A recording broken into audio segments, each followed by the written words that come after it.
All right, so ready to dive in.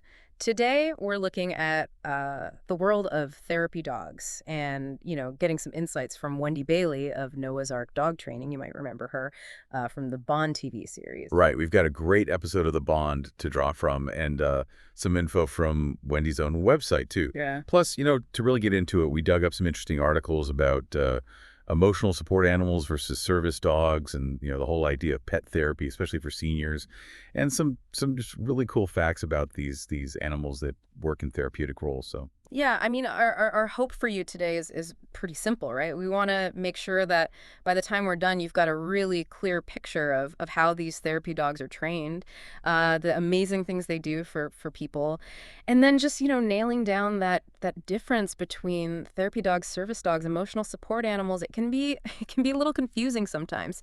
So whether you're just kind of curious or maybe thinking about, getting involved in this world somehow, we're going to unpack it all, and Wendy Bailey's a great guide for that. She's really an expert in dog behavior, obedience training, and especially focused on training these therapy dogs. and one thing that really stuck with me about Wendy, is that her love for Cocker Spaniels, and she works with them a lot.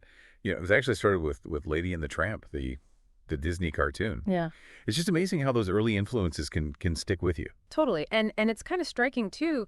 Wendy's not a physically imposing person, but she has this amazing ability to command these dogs, even the really big ones. And I think it speaks to her emphasis on, projecting the right energy when you're working with these animals.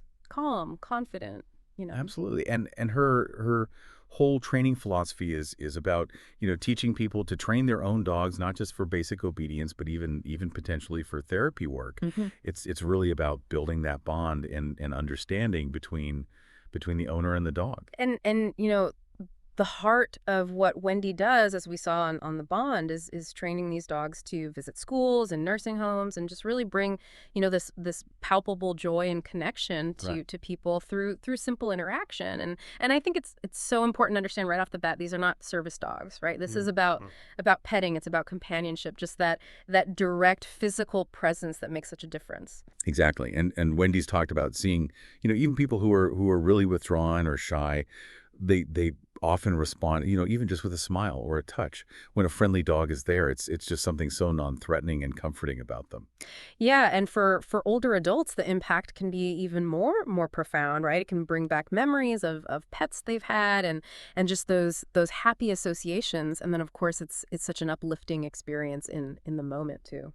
Really beautiful to see. So let's zoom out a little bit and think about how therapy dogs fit into the broader world of animals that assist and support people. Yeah, that's a good segue because while therapy dogs provide those emotional and social benefits through interaction, emotional support animals or ESAs and those highly trained service dogs, they have their own specific roles and very importantly, distinct legal standing under the Americans with Disabilities Act, the ADA. Right. The ADA is really key here because it defines service animals, and we're really talking about dogs here, specifically trained to perform tasks for people with disabilities. So that's your guide dogs for people with visual impairments, or dogs trained to detect changes in blood sugar for someone with diabetes, things like that. Exactly. And because of that, that highly specialized training Mhm. focused on directly mitigating a disability, service dogs have broad public access rights under the ADA. They Yeah. can generally go anywhere with their handlers, Yeah. anywhere that the public is allowed. Now, ESAs are a little different, right? Their primary role is really to provide comfort and emotional well-being just through their presence. And while there's no question they offer, significant support for lots of people, that kind of comfort isn't considered a trained task under the ADA. Right. And that's a key difference because it means that ESAs don't have the same guaranteed public access rights as service dogs. Hmm. So you might not be able to take an ESA into a restaurant or a store, for example. However, there is a difference when it comes to housing, isn't there? Yeah, under the Fair Housing Act, ESAs can be considered a reasonable accommodation for someone with a disability. Yeah. So even in housing that has a no pet policy, an ESA might be allowed to live there to provide that emotional support. Yeah. And of course, service dogs have the same right to be in housing with their handlers. So let's dig into the training a bit more, because it sounds like that's where the real core distinction lies. You mentioned, specific tasks earlier when we were talking about service dogs. All right, think about PTSD service dogs. Their training can be incredibly tailored to the individual's needs. So they might be trained to recognize and interrupt an anxiety attack by nudging their handler or licking them, Right. or to redirect flashbacks by grounding them in the present, Yeah. to wake them from nightmares, or even to provide that deep pressure therapy by lying across their lap or chest, which is kind of like a weighted blanket, that calming effect. Wow, that level of specific responsive behavior is amazing. I imagine it takes a huge amount of training. Oh, it absolutely does. There's an organization called Northwest Battle Buddies. They provide PTSD service dogs to veterans, and their dogs go through about 360 hours of initial training. And then on top of that, the veteran handler works one-on-one with their assigned dog for another 135 hours, really focusing on teamwork and making sure the dog responds to their specific cues and needs. Wow, that's almost 500 hours of really intensive individual training to build that partnership. I mean, it really underscores the difference between the comfort that an ESA might provide and the very targeted assistance that a service dog offers. And I was struck by, these dogs being trained to detect like really subtle physiological changes, like a rise in adrenaline that might signal a crisis is coming. I mean, that's incredible, that kind of proactive support. It really is that ability to sense these minute chemical shifts in their handler's body, Hmm. that might indicate a rising anxiety level or the beginning of a flashback, Yeah. and that allows them to intervene sometimes even before the handler is fully aware of what's happening. So let's shift gears a little bit now and talk about pet therapy more broadly. It seems like this encompasses more than just, dedicated therapy dogs like the ones Wendy trains. Yeah, pet therapy is really a diverse field. Yeah. It involves structured interactions between people and all kinds of animals, really, as part of a therapeutic process. And research has shown pretty consistently that these interactions can be beneficial for a wide range of health issues, and it's especially impactful for older adults. And the benefits for seniors seem really broad, right? Like mental stimulation, decreased anxiety, even the potential to trigger memory recall. Yeah, engaging with pets can provide that mental stimulation, and just the act of interacting with a calm, friendly animal can really reduce anxiety and just promote a sense of ease. Yeah. And then, yeah, sometimes those interactions can even unlock memories, maybe of pets they had earlier in life, and just lead to these really positive emotional connections. And the articles we looked at also talked about reducing loneliness, which is such a big issue for a lot of seniors. And then there are even those physiological benefits like lower blood pressure and the release of endorphins, those natural mood Right. boosters. The emotional bond and the sense of connection, it can be a really powerful antidote to those feelings of loneliness and isolation. And yes, studies have shown that pet therapy can contribute to lower blood pressure, probably by reducing stress and anxiety. And the endorphins definitely play a role in the improved mood and the overall sense of well-being that people often report after interacting with animals. It's also interesting that pet therapy can actually have have positive effects on physical well-being too, right? Potentially even reducing pain and improving motor skills. Mhm. Yeah, well, we don't fully understand all the mechanisms there, but research suggests that interacting with animals can lead to a perceived reduction in pain. Yeah. And then simple things like petting or offering treats or just reaching out to touch an animal can help to improve fine motor skills. Yeah. And then more active engagement like walking a dog, if that's appropriate, can help to strengthen larger muscle groups and improve coordination. And it's not just dogs that are involved in this kind of therapeutic work, right?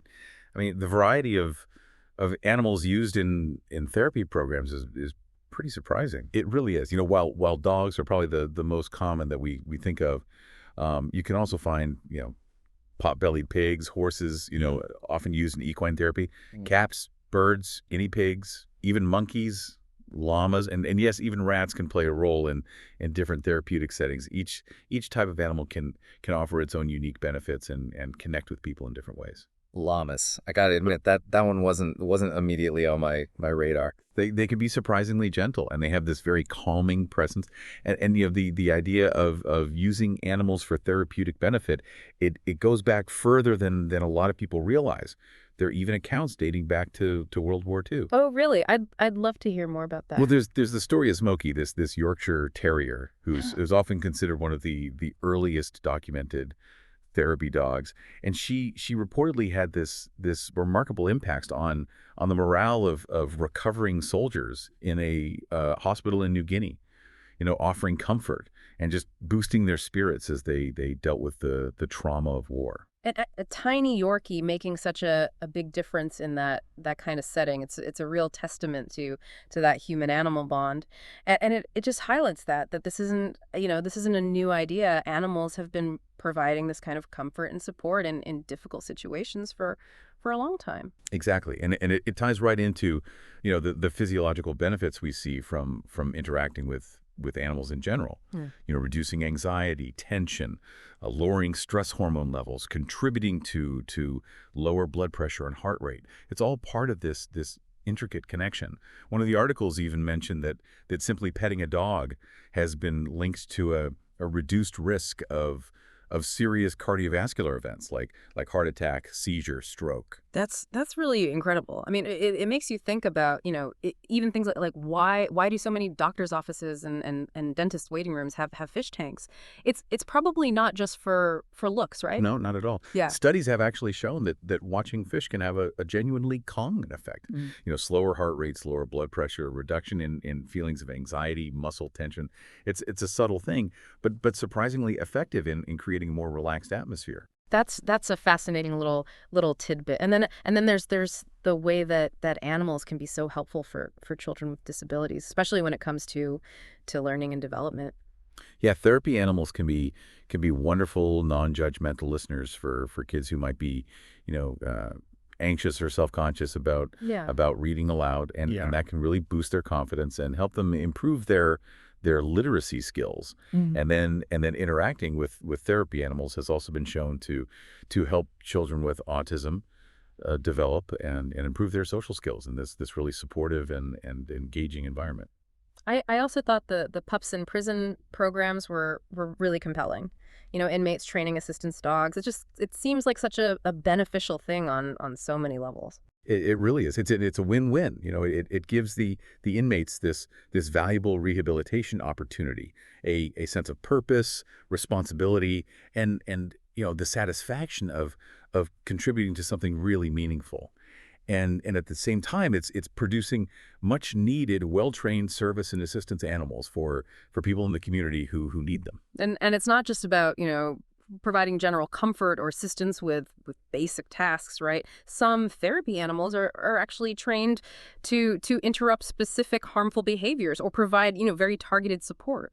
Exactly. We're talking about dogs specifically trained to recognize the signs of a PTSD-related nightmare Yeah. and wake their handler, or to use their body weight to provide that deep pressure therapy, which can be incredibly calming for someone having a panic attack. It's really a sophisticated level of support. So I came across something that I thought you might find interesting. It kind of ties into our appreciation for these amazing animals. Have you ever heard of those Insights mugs? Insights mugs. I don't think so. Tell me more. So they're these really cool ceramic mugs, and they have different illustrations of dog breeds on them, and on the other side they've got a little fact or a bit of trivia about that breed, and they come in all kinds of colors and styles. Oh, that's a neat idea. Yeah. So for example, there's a beagle mug, and it's got this lovely illustration of a beagle. And then on the back, it talks about their happy-go-lucky nature and their history as loyal hunting dogs, which often makes them just fantastic, cheerful companions in a family setting. I can picture, starting my day with my coffee in a mug like that. Right, and I bet it would be a great conversation starter too if you have people over. It's like a little educational moment right there on your coffee mug. Someone could say, "Oh, I love your beagle mug, and you could tell them, well, they were originally bred as pack hunting dogs, and that's why they often get along so well with other dogs and with people. It's a fun way to share your appreciation for dogs, and maybe even spark a little learning. And we'll be sure to include a link to where you can find those Beagle Insights mugs in the description of this deep dive if you're interested in checking them out. Oh, that's great. I love those kinds of discoveries. Okay, so let's bring it all together one last time. All right, so to recap our deep dive today, we looked at the work of Wendy Bailey and her dedication to training these therapy dogs that bring so much comfort and connection to people in schools, nursing homes, all kinds of places. We talked about the really important differences between therapy dogs, emotional support animals, and those highly specialized service dogs that perform those specific disability mitigating tasks under the ADA. And we touched on just the wide-ranging benefits of human-animal interaction with a special focus on how pet therapy can really improve the mental, emotional, and even physical well-being of seniors. And of course, don't forget about those charming Beagle Insights mugs. You can find them by following the link in the description notes. So here's a final thought for you to chew on. We've been talking about all the profound ways that animals can impact human well-being, but beyond those clearly defined roles of service animals and therapy animals, what other unexpected connections, maybe connections we haven't even fully understood yet between humans and animals, what other potential might they hold for providing support and comfort and even healing? It's a pretty fascinating thing to think about. It really is. Until next time.